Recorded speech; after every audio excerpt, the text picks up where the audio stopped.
ჩვენ გვაძლიერებს ყველაფერი, რაშიც ვხედავთ ჩვენ გამარჯვებას. დღეს 21 დღეა გიორგი შიმშილობს. ის არის ამ რეჟიმის პატიმარი მძევალი. ის იბრძვის ციხიდან, ჩვენ ვიბრძვით დღეს აი აქ, რუსთაველიდან. ისევ რუსთაველი, ისევ 9 აპრილის ღამე. გამარჯვება იქნება აუცილებლი.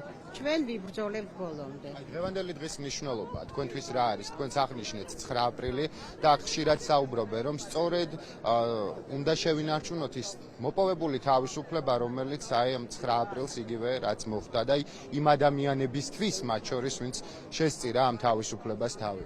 იცით, 9 აპრილს ჩემი 3 ახლობელი ადამიანი გარდაიცვალა, მოკლეს აქ.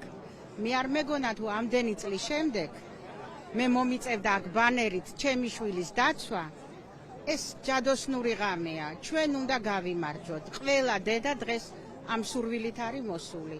ჩვენ აუცილებლად გავიმარჯვებთ. ამათ თავისი არ გაუვათ. აქ რუსეთი ვეღარ მოვა.